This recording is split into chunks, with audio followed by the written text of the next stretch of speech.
बिस्मिल्लाहिर्रहमानिर्रहीम। अस्सलाम वालेकुम students, hope you all are fine. 9th class आज आपकी उर्दू की बुक का चैप्टर नंबर 15 है, जिसमें आप देखेंगे क्रिकेट और मुशायरा। आपको नज़म दी गई है। तो सबसे पहले हम लोग इसका तारुफ देख लेंगे और फिर मैं आपको इसकी तशरीह करवाऊंगी। साथ में मैंने मुश्किल अल्फाज के जो मीनिंग्स हैं वो लिख दिए हैं। तशरीह बहुत आसान है, आपको ज़रूर समझ में आएगी। मेरी हमेशा यही कोशिश होती है कि आसान से आसान तशरीह करूँ ताकि आपको समझ भी आ सके और आप उसको ईजिली एक दो दफ़ा रीड करें और आपको समझ में आ जाओ, आप लिख सको। ठीक है ना। तो सबसे पहले आप इसका तारुफ देख लो। इनके राइटर का नाम है दिलावर फिगार और उनकी डेट ऑफ बर्थ और जो वफात की डेट है वो उन्होंने यहाँ पे मेंशन कर दी हुई है। आपने यहाँ से इसको देखकर याद कर लेना है। अब जो अहम लाइंस है उनको मैंने टिक कर दिया है। आप भी इसी तरीके से इनका जो तारुफ है अहम लाइंस वो भी अपनी बुक में टिक कर लो। असल नाम दिलावर हुसैन और फिगार तखल्लुस करते थे। जाए विलादत बदायूं यूपी इंडिया है, जहाँ उनके वालिद गिरामी शाकिर हुसैन एक मुकामी स्कूल में उस्ताद थे। शेर कहने का शौक बचपन ही से था। इब्तिदा में शबाब तखल्लुस करते थे, यानी कि अब तो उनका तखल्लुस जो है फिगार है, लेकिन जब शुरू में उन्होंने शायरी स्टार्ट की थी तो तब वो अपने आप को शबाब के नाम से तखल्लुस किया करते थे। इसके बाद आपने यहाँ से इसको टिक करना है। इब्तिदा में संजीदा शायरी करते थे जिसका मजमुआ हादसे के अनवान से शाया हुआ। यहाँ से लेकर यहाँ तक टिक कर लो। देन आपने नेक्स्ट पैराग्राफ में देखना है दिलावर फिगार की शायरी मजमू में उंगलियां फिगार अपनी सितम जरीफा शामत इमाल अदाब अर्ज मतला अर्ज है। खुदा झूठ न बुलवाए चिरागे खुंदा और कहा सुना माफ शामिल है। ये सब मजमुए कुलियाती फिगार की शक्ल में भी छप गए हैं। दिलावर फिगार ने मारूफ अमेरिकी सियासतदान और अमेरिका के सदर जिमी कार्टर की किताब वाई नॉट द बेस्ट का खूब तर कहा के नाम से उर्दू तर्जुमा किया।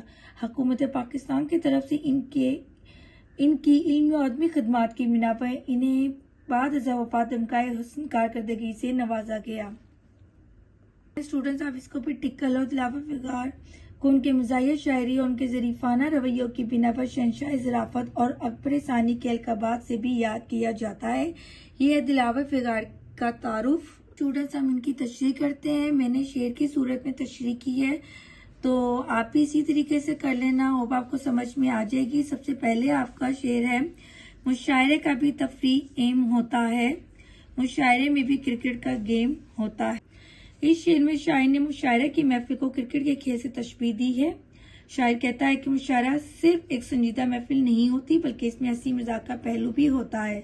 जिस तरह क्रिकेट का खेल एक तफरीह संजीदा मुकाबला होता है जहाँ खिलाड़ी एक दूसरे के साथ जीत के लिए मुकाबला करते हैं, इसमें मज़ाहिया और दिलचस्प लम्हात भी पेश आते हैं। इसी तरह मुशायरा में भी शायरों के दरमियान मुकाबला होता है जहाँ ये एक दूसरे के साथ हंसी मजाक भी करते हैं और बेहतरीन शायरी को मैदान में कामयाब समझा जाता है। मुश्किल वर्ड से उनके मीनिंग्स आपके सामने हैं, वो आप यहाँ से देख कर नोट कर लेना। नेक्स्ट शेर है वहाँ जो लोग खिलाड़ी हैं वो यहाँ शायर, यहाँ जो सदर नशी हैं वहाँ अंपायर। इसमें आप देखोगे जो शेर है ना, यहाँ पे वहाँ और यहाँ के वर्ड्स बहुत इस्तेमाल होंगे। वहाँ का मतलब है क्रिकेट और यहाँ का मतलब है मुशायरा या जो मुशायरों की महफिल है वो। ठीक है, तो आपने कंफ्यूज नहीं होना। वहाँ को आपने समझना है क्रिकेट का मैच जो खेला जा रहा है उसको शायर यहाँ से तशबीह दे रहा है। ठीक है ना, तो आप इसकी तशरीह नोट डाउन कर लें। इस शेर में शायर मुशायरा और क्रिकेट के खेल को एक दूसरे से जोड़ते हुए कहता है कि जिस तरह क्रिकेट के खेल में हिस्सा लेने वाला खिलाड़ी होते हैं वो मुशायरे की महफिल में शायरी करने वाले होते हैं, यानी दोनों अपने अपने मैदान में महारत से काम करते हैं।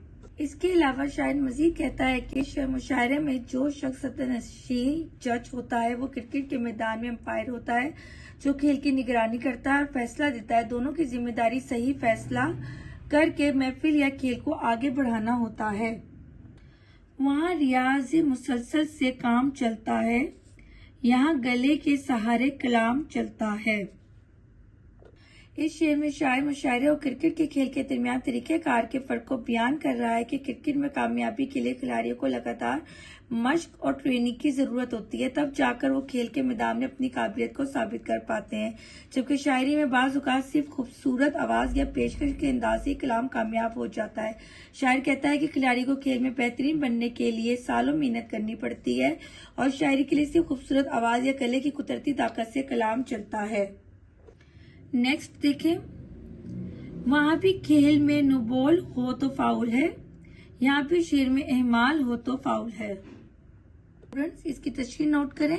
इस शेर में शायर शायरी की महफिल और क्रिकेट के खेल में गलतियों को एक दूसरे से जोड़ते हुए कहता है कि क्रिकेट में नो बॉल मसलन लाइन से कदम बाहर करना या बॉल की ऊंचाई वगैरह को फाउल यानी गलती समझा जाता है। उसी तरह शायरी में भी अगर शायर से कोई गफलत या गलती हो तो वो फाउल है। इसका मतलब यह है कि दोनों मैदानों में मेहनत और महारत की जरूरत होती है और गलती को माफ नहीं किया जाता। क्रिकेट और शायरी में कामयाबी हासिल करने के लिए कवानीन की पाबंदी जरूरी है और दोनों ही जगह फाउल की अहमियत है। वहाँ है LBW, यहाँ ये चक्कर है कि अंदलीब मोनस है या मुजक्कर है। स्टूडेंट्स इसकी तशरीह नोट करें। शेर में शायर क्रिकेट और शायरी के असूलों में फर्क बयान करते हुए कहता है कि क्रिकेट में LBW को एक ऐसा कानून है जहां अगर गेंद बल्ले से नहीं बल्कि खिलाड़ी के पैर से लगकर विकेट पे गिरती है तो खिलाड़ी को आउट करा दिया जाता है। ये एक वाज़ेह असूल है, जबकि शायरी में कभी कभार ऐसे सवालात पैदा होते हैं जो कभी वाज़ेह नहीं होते, जैसे बाज लफ्जों की तशरीह या मायनी। इस शेर में शायर अंदली बुलबुल को मिसाल के तौर पर पेश करता है, जिसे कभी मोनस और कभी मुजक्कर समझा जाता है। ये मिसाल शायरी की नोयत को जाहिर करती है कि वहाँ मायनी और ख्यालात की आज़ादी होती है। नेक्स्ट शेर देखें। वहां पे सिर्फ मुकद्दर का खेल होता है, जो अनलकी है यहाँ भी वो फेल होता है। इस शेर में शायर तकदीर की अहमियत को बयान कर रहा है कि क्रिकेट में कामयाबी और नाकामी का बड़ा हिस्सा किस्मत पर होता है।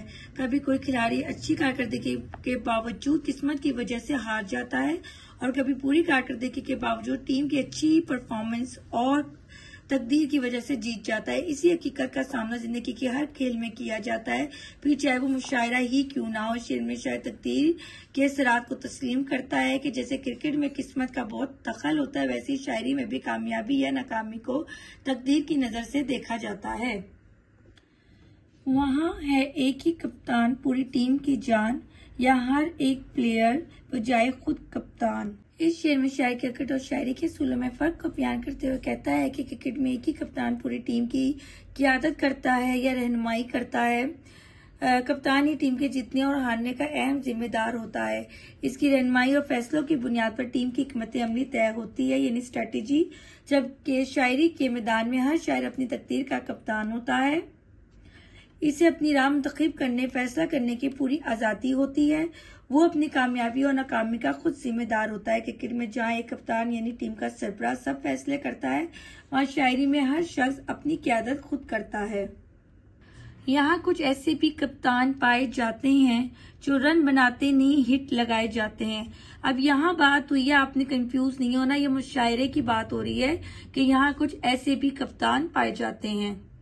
इस शेर में शायर मुशायरे में मौजूद ऐसे शायरों की बात करता है जो तजर्बेकार नहीं होते, मगर किस्मत से उनके चंद अशार ही ऐसे होते हैं जो उनको मुशायरे का हिस्सा बना देते हैं। ये वो कप्तान है जिनको शायरी की सही समझ नहीं होती, लेकिन किस्मत उनका साथ देती है, जिससे वो मुशायरे में पहुंचकर अपनी काबिलियत दिखाने की कोशिश करते हैं। ऐसे कप्तान शायर का किरदार सिर्फ इस बात तक महदूद होता है कि वो अच्छे मौकों पर हिट मारकर किसी तरीके से कामयाबी हासिल करे। ऐसे लोग मौका परस्ती से काम लेते हैं। वहाँ जो लोग अनारी हैं वक्त काटते हैं, यहाँ भी कुछ मुतशायर दिमाग चाटते हैं। इस शेर में शायर क्रिकेट और शायरी में इतना तजर्बाकार अफराद का जिक्र करता है कि जैसे क्रिकेट के खेल में अनारी खिलाड़ी मतलब ना तजर्बाकार खिलाड़ी भी होते हैं जो खेल में से वक्त गुजारते हैं और कोई खास कारकर्दगी नहीं दिखाते। शायर शायरी के मैदान में भी ऐसे लोगों का जिक्र करता है जो अपने अल्फाज या ख्यालात के जरिए शोहरत हासिल करने की कोशिश करते हैं, हालांकि उनकी शायरी में कोई खास सलाहियत या हकीकत नहीं होती। वो शायरी तो करते हैं मगर उनकी तख्लीक में कोई मेयार नहीं होता। हुआ करे अगर स्कोर इसका 0 है, यहाँ जो शख्स पिसती है वो भी हीरो है। इस शेर में शायर कहता है कि जब किसी खिलाड़ी का स्कोर 0 होता है तो वो फेल नाकाम होता है, उसके बावजूद वो खिलाड़ी टीम का हिस्सा रहता है, मुस्तकबिल में बेहतर कारकर्दगी दिखा सकता है। खेल देखने वालों की नजर में इसके खिलाड़ी की अहमियत कम हो जाती है। या शायरी के मैदान में वो शायर भी कामयाब हो जाते हैं जिनकी शायरी में म्यार नहीं होता, लेकिन वो फिर भी किसी न किसी तरीके से हीरो बन जाते हैं।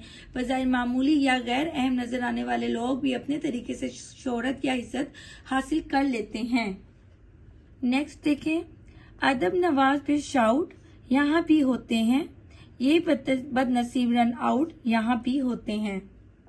शायर क्रिकेट और शायरी की दुनिया में मुझे मुख्तलिफ किस्म के अफराद का जिक्र करता है कि अदब नवाज मतलब वो लोग जो अदब और कलाम के शौकीन होते हैं और इस मैदान में अपना नाम कमाना चाहते हैं। वो मेहनत या सलाहियत रखने के बावजूद कामयाबी हासिल नहीं कर पाते और अपनी बदकिस्मती की वजह से नजरअंदाज हो जाते हैं। शायरी शेर में कहता है कि जहाँ क्रिकेट में कुछ खिलाड़ी शानदार कारकर्दगी के बावजूद रन आउट हो जाते हैं, वैसे ही शायरी के मैदान में अदब की सूझ होने के बावजूद कुछ लोग ऐसे होते हैं जो बदकिस्मती से रन आउट हो जाते हैं।